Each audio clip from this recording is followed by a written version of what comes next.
So many people have been noticing that they're more easily triggered these days. Has this been happening with you too?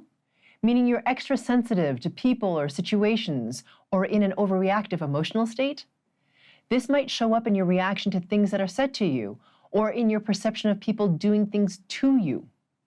Even when you're totally aware that it's happening and you know that you don't want to be in that overreactive state, it can be really hard to stop being so triggered. In this episode, we talk about what being triggered is, why it happens, and how to be less reactive. We also talk about how to use getting triggered as a way to give you more momentum. And after the discussion, we get to the most important part. The group frequency calibration associated with this episode is where the frequency work happens and where change actually occurs. So be sure to listen to that. Without releasing distortion patterns targeted by the GFC, the change you want will be more difficult to attain because you haven't addressed the root of the issue. If you know someone who could use help with this, please share this video with them. My name is Karen Cheong, and today, in Mastering Your World Through Frequencies, we're discussing getting triggered, regaining your emotional balance. We talk a lot about detox and being aware and accountability. And I've heard you talk a lot in the past about notice when you're being triggered. Mm-hmm. So how would you describe a trigger? What does it feel like? Yeah. Inside us, how do we recognize it? Yeah. So I think it's different for everyone.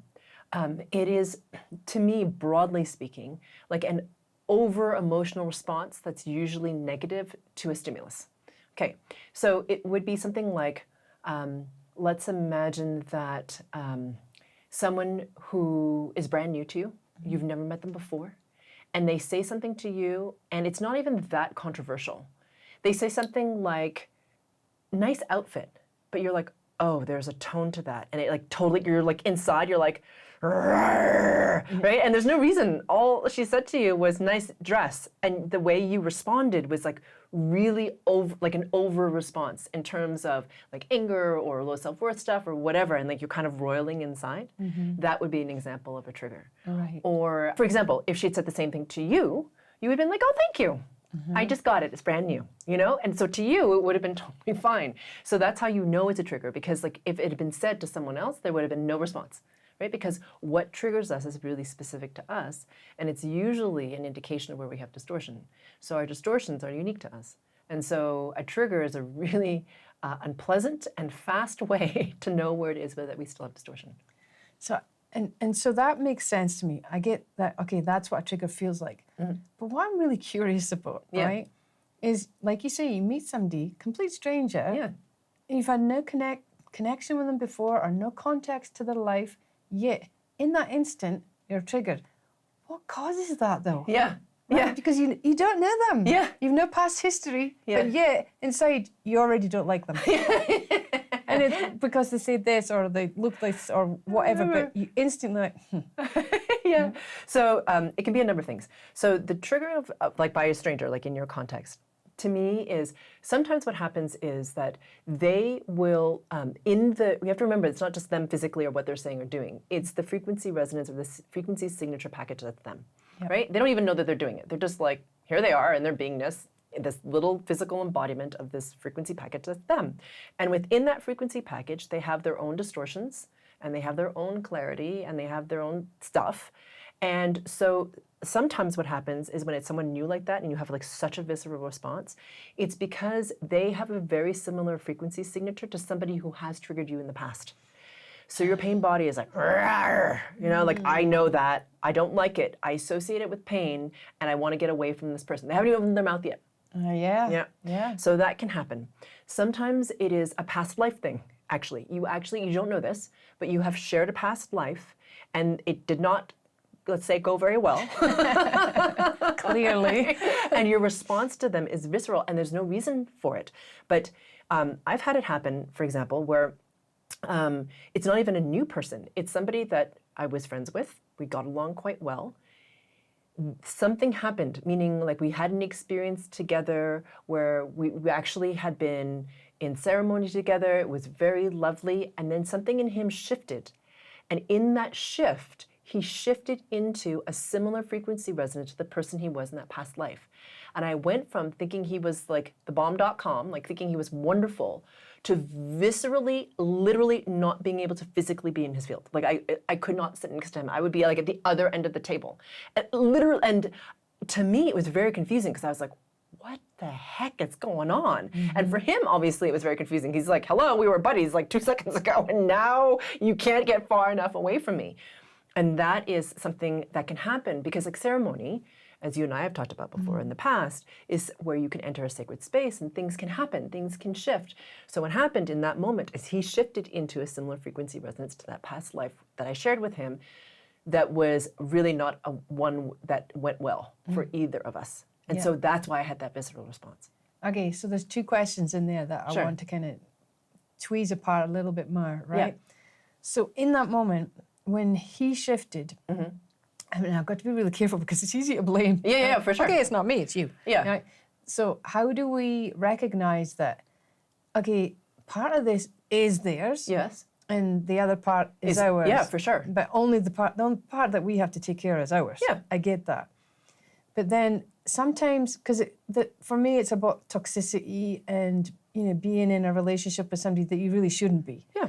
So when you're triggered, is there a fine line between understanding, okay, I should not be with this person because I'm being triggered this way, or I'm with this person, I'm being triggered. Oh, look at that. That's a little gift. I get to look at something that needs healed. So where's that balance between, okay, this person's toxic, and I'm being triggered because of that, right? Because this is not love. Yes. And then the other one that's, okay, this is mine, and I need to do something about it. For sure. I think it comes down to how they respond to you asking them what's happening. So let's imagine that same situation happened. We'll call it situation A and B, okay? Yep. So in situation A, you have toxicity. In situation B, you have clarity, right? Okay. In both cases, there's a triggering that happens. Yes, between the 2 people. Something happens, a misunderstanding, whatever happens, like, right? Now there's like this response, right, that's happening. You have your human moment. Okay, so what's lovely is if both people are high enough in resonance, you like take ownership. You're like, okay, this is happening. All right, I'm contributing to this because I'm creating it. So I'm having this response. Let's sort it. So you go off, you meditate on it, you clear your distortion patterns, do whatever you need to do, right? To be accountable and aware of yourself, like you said, because when you get to a certain resonance level, you're like, this isn't random that this showed up at this time. Yeah. It's showing up because I need to clear this. So where the hell is it? Let's clear it. Okay. All right. So here's where you can tell if it's toxic or not, right? Okay. So here you go, you've done your own inner work, right? So you've done your own inner work, you're aware of where you're, like what triggered you, meaning where the distortion pattern is, so as a longhand, where the distortion pattern is, and you have cleared it, okay? So now you have moved yourself back into a space of neutrality where you realize this has happened for a reason, and now you have taken accountability for your stuff, and now you're going to clear the air with this other person that you had an interaction with. Okay, in the toxic relationship, to me, there's a couple of responses that can happen. One is the other person goes into blame, so it's all your fault. And it's always your fault. They never take ownership. That's like number one, like big red alarm bell going off for toxic relationship, right? Or they try to gaslight you, like, oh, that never happened. Oh, you're taking that wrong. You misunderstood completely. That can happen too. I've seen that happen. You're like, whoa, because it clearly happened. I experienced that myself. Yeah. How do you deal with that? Then you have to then decide, especially if it happens more than once. So if it happens, maybe you're like, okay, maybe that was just me. Yeah. Maybe. But you don't give away your power to it. You're like, okay, I'm going to clear my own stuff. And you just are aware that if it happens again and the response is the same, you're like, okay, that was not just me this time. Yeah. There is something happening that is not clear. And I don't want to be with it because it just undermines and diminishes me. It puts you in a state of diminishment. And the third possibility that can happen in a toxic relationship is there's a diminishing. So the person tries to bully you or tells you that you're being an idiot or whatever, any form of diminishment. That to me is an indication of toxicity. Because why? Because the other person isn't taking ownership of their part in it. 2 people came together and something happened. Yeah, exactly. So clearly both played a part. All right. So where I think that, and so now in situation B, where it's clear, it's like, okay, both people are like, all right, I've done my own work. I'd like to hear what happened for you. Yeah. Okay. Oh, I see where I misunderstood that, or I understand how you felt that way. Even if you don't understand, you're like, I understand how you could feel that way, Yeah. right? And the other person shares, and when you're sitting in that neutrality and you've cleared your own distortion, you can hear the other person, because all it is their perception. That's it. It's just their perception of the same thing. You could have multiple perceptions of the same thing, and each person believe that that is the truth. Yeah. Right? But it's just their perception. So you're like, I understand that you perceived it that way. I apologize to you for whatever I contributed that caused that to you. So you take ownership. To me, that's a clear relationship, because it's like, I'm listening to you, I'm accountable, I hear you, how can we resolve this in the future? Yeah. To me, that's a clear relationship. The other one is just like, we're just spinning around here in the muck of like, you did this, I did that, you did that, it's your fault. I mean, that's not progress. That's just a relationship that is spiraling downwards in resonance. A fight for control and power at the same time, right? Yeah. Yeah, because there has been instances in my life as well where I've felt something happen. I've been triggered. I know they've been triggered because it was very clear that they were triggered. Their whole, like you say, the whole behavior changed. And then I would go away and go, right, okay, right, let's just get a little bit deeper here. What's going on? What's going on? And then confirm the removal, and then come back the next day and try to have that conversation, and the person completely gaslighted. What do you do? Like, you know, you're kind of stuck in this place with this person and a whole load of other people, and you can't go anywhere. What do you do? Like, how do you hold that neutrality when you're being triggered? Yeah. I think it's hard to. I think when you're being triggered, in my experience, it's very difficult to be neutral, because you're being triggered, right? So meaning you're having this emotional response and your body's having a response, right? So you're having this emotion, and to me, when I have a strong emotion, my body gets involved, right? So I get hot, my heart rate races, you know, like I don't feel very comfortable. All I can pay attention to is the trigger in the person, and I'm like, oh my God, right? And like you said, and so I think if the person's gaslighting you, I think it's to notice that they're gaslighting you, and then to notice how you're responding to that. And I think it's okay that you're not neutral in that moment, because you're human, right? Yeah. So it's like, I am still triggered around this. Okay, so at that point, I think it's healthy to be like, is this relationship serving me? If they truly cannot see how they contributed to this, or take ownership in some way, because it's not about proving like, the way I see it is correct, the way you behaved was incorrect. It's not about that. No. It's just that whether they're willing to self-examine, really. Okay, it's a Find a willingness. resolution. Exactly. Yeah.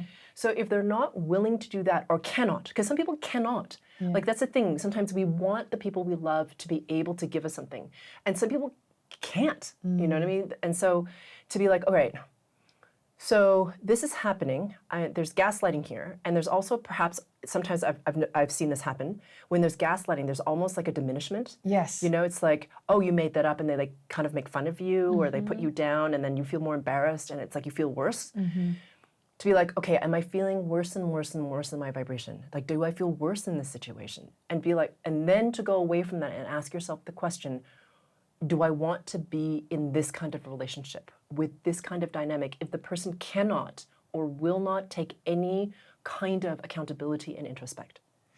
And it may be that you go away from that person for a little bit, and they have their own little path, and they do their thing, and maybe you come back together, or maybe you're just like, I don't know that I want to do this anymore. Yeah. Yeah. You know? And it's a little bit harder with family, I find. Oh, you know? totally. It's like, I'm always going to have you in my life. Oh, all right. We have to find a place of neutrality, or I do. Yes, of course, we all somewhere do. inside of me has to find this place of neutrality, so that when this happens, I can just go, boom, okay, that's you. Yeah, exactly. And I have to do that too. We all do. My husband, Chris, is really good because, you know, like you said, it's family. And then we always, or at least I, will be like, well, why don't you just do this? Or this is the right way. Like, what, hello, you know, kind of thing. Maybe not that rudely, and perhaps sometimes that rudely. And then Chris will say to me, why are you trying to control them? What are you gaining from controlling them? I'm like, you're right. I am trying to control the situation here. Or I'm trying to control them. Or I have an expectation of the way they should be. Or I want them to be a certain way. And I'm like, why do I want that? So sometimes I find it's really helpful when you have a partner. Not everyone does, but I am lucky to have a partner who is not in that same family dynamic, because he's not related to my family in the same way, to say, what are you trying to force here? Yeah. Where have you come out of your center? Yeah. Because that's what he's saying. Like, why are you trying to control them? Is it another way of saying, why have you stepped out of your center? Why have you dropped out of neutrality? Why can you not just surrender to what is? Because that's what's happening. Yeah. And I'm like trying to get something else. And I'm like, oh, backing up. and that in itself is a beautiful insight. Yes. Right? That, oh, wow. I'm still trying to do this. I'd like to come back to, you said about finding the trigger, finding it. And that in itself is an interesting phrase because in that moment you're being triggered. Like, Oh, for sure. What do you mean I have to find it? Yeah. It's here. Yeah. It's already. Yeah. What do you mean by finding the trigger and then confirming the removal? Yeah. So for me, because as you said, a trigger is a heightened emotional response, right? So you're pissed off, or you feel like crap, or all this stuff is raging. Okay. So whatever the thing is, as you say, it's very hard to be self-aware in that moment because all you can, at least for me, all I can feel in that moment is that thing. Okay. It's loud, very screechy, and it's not very pleasant feeling. Okay, so I have the awareness typically that I am being triggered because obviously I'm having a really strong emotional response. And for me, what I try to do, I try to hold my space so that my emotional response doesn't like leach out into everyone else. Because I've seen people where they get angry and like my dad was like this when he was alive. He would get really angry, like he would be triggered in a certain way, and he'd get really angry and lash out at people.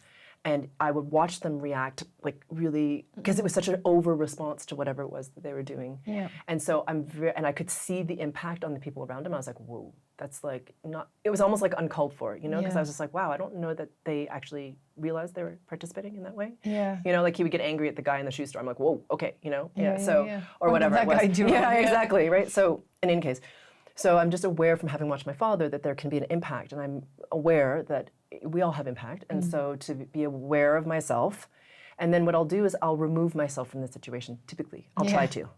Because to give myself space, really what it is a physical giving myself space, to like remove myself from the emotional context of whatever that is, that trigger is, the person, the situation, the whatever it is, if I can. And in that moment, I will go into meditation, actually. Yeah. Because then what I can do is, first what I do is I bring myself back into center. Yeah. Because when I'm triggered, I'm not in my center anymore. I'm like way off in like who knows what emotion land. And generating a whole pile of stories that kind of support this feeling of being triggered. Yeah. Or something like that. That. Yeah. Stories or thoughts or like projections or whatever the hell the mind's doing, which is not helpful. Yeah. Right? Like why did they do this, and what do they mean by that? And then I've seen them doing this before too. Oh, this is just typical.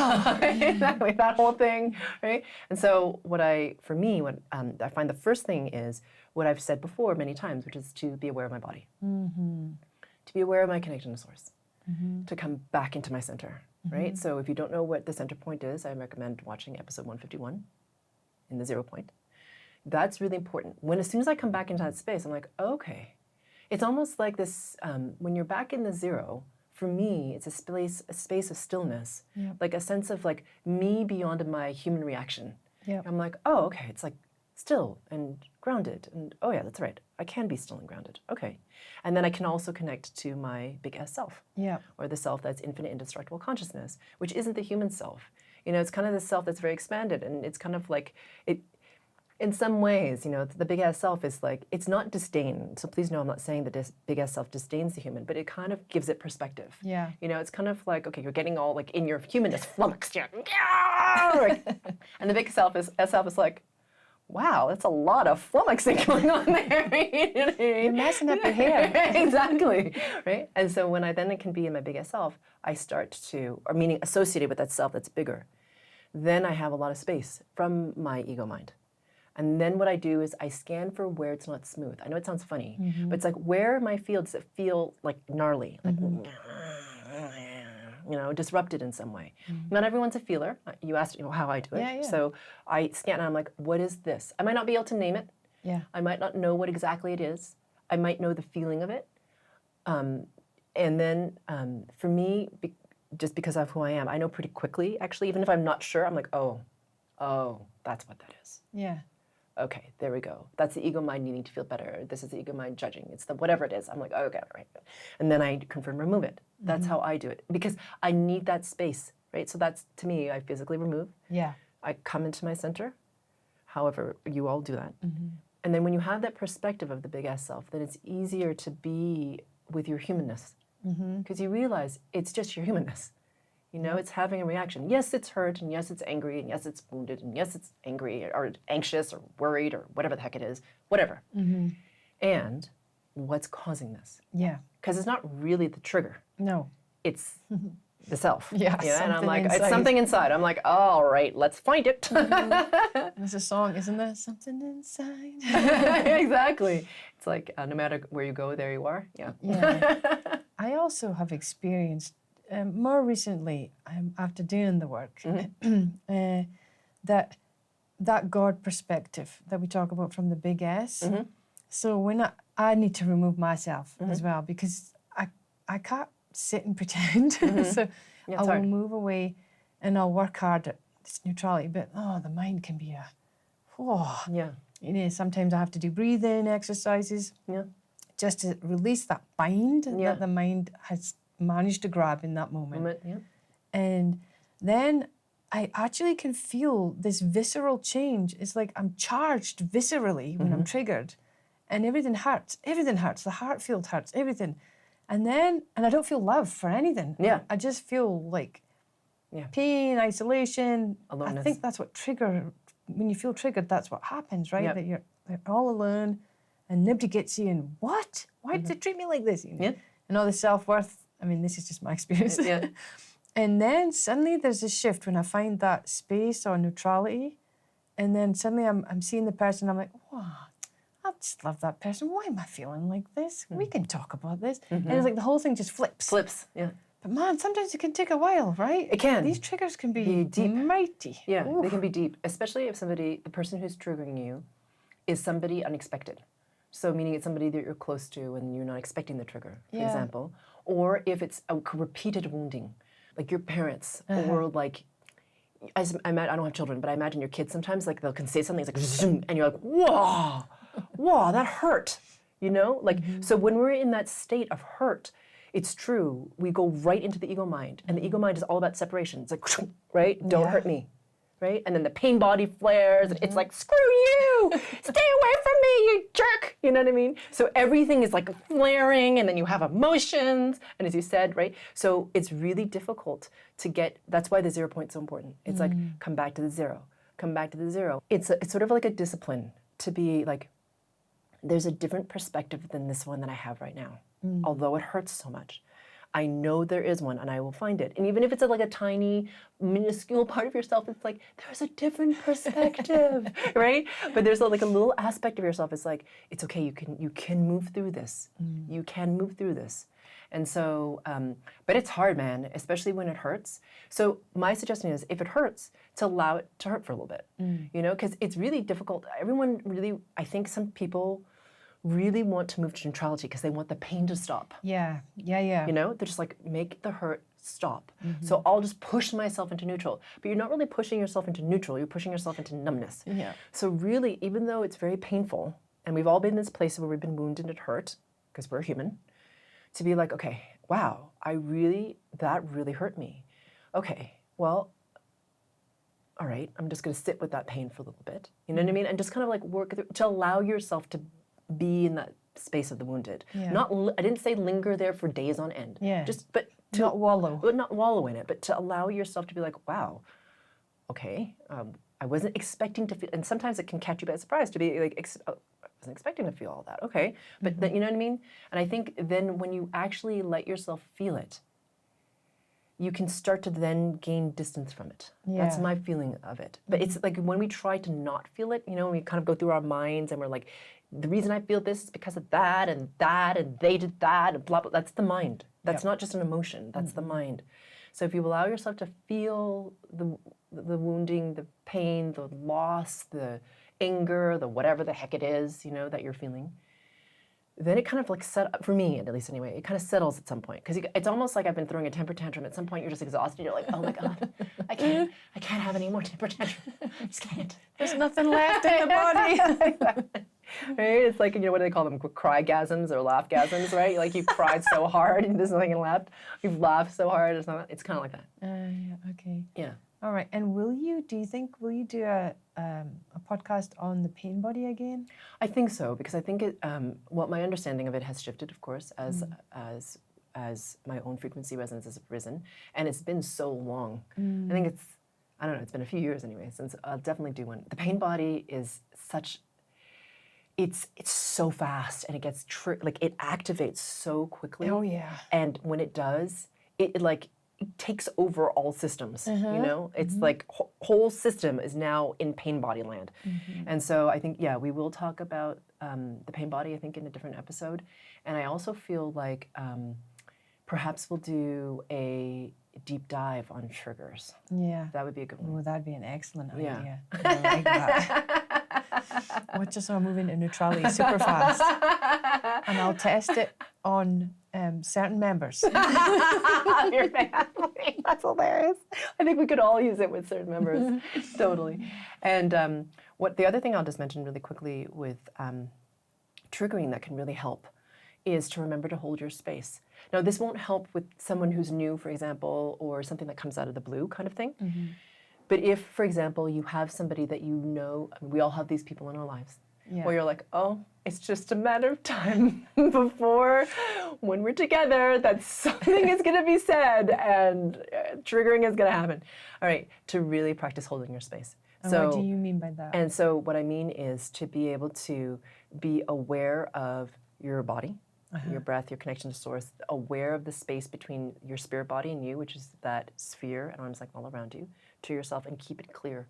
So you're holding your space so something can't come in, meaning their own frequencies. And we did a whole podcast on holding your space. If you're not sure what that is, episode 122, Steady She Goes, Holding Your Space. If you're not sure what holding your space is and how that can really help you, I recommend that episode. Right. Super helpful. Well, that was a really interesting kind of conversation around triggering at a deeper level than just using it as a word. So I really appreciate that, and I'm really looking forward to the deep dive. And for those of you who want to feel less triggered, I recommend listening to the GFC, or the Group Frequency Calibration meditation, associated with this episode. And if you know somebody who could use help with this, please share this with them.